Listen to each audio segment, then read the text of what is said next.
Hello বন্ধুরা, বিকালবেলা চলে গেলাম একটু মার্কেটের দিকে যাইয়ে দাদা একটা মামির দোকানে ঢুকিলাম। সেই নে যে এই দাদাটা যে যেই পরিমাণে হাসাহাসি চালু করলো, আর ভাল লাগলো না। তাই মামি কইলো, চলো তোমার এই হাসাহাসি শুনিয়ে তো আর লাভ নাই, আমার ঘর দেখায় নিয়ে আসি। চাইলে ভাবলাম চলে যাই। মামির ঘরের মধ্যে যাইয়ে দেখি ও কি পরিমাণে অন্ধকার, এই অন্ধকার দেখিয়ে ওরে বাবা রে বাবা, কি রমিলে যে ঘর দেখবো। মামিরে বললাম না, চলেই যাই বাড়ি, পরে এসে দেখবানি। কিন্তু ঘরের মধ্যে আইসে দেখে না দেখে আমরা চলে আসলাম বাড়ির দিকে, বা রাস্তার পাশে সবজি দেখিয়ে না কিনে আর পারলাম না। সবজির দাম শুনে যেন আমার কিরম একটু হাগা পাইয়ে গেছে।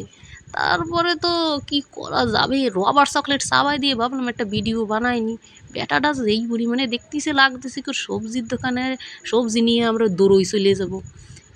এই বিড়ালটা যে যেই পরিমাণে আমার দিকে তাকায় রয়েছে, পোঙা একখান লাথি মেরেটা যেন আমাকে ভাগায় দেবে। আকাশের মধ্যে দেখতে পারতিস কিরম পরিমাণে চমকাইছে, প্যান্ডেল টানাইছে। এই দেখে একটা ভিডিও না বানাই পারলাম না। সেই মধ্যে আয়ান কয় কি আমার এই রবার্টের চকলেটটা একটু দেখাই দেওয়া। রবার্টের চকলেট দেখাতে যাইয়ে দেখি কি রবার্টের চকলেট চাবাই চাবাই কালা বানায় ফেলাইছে।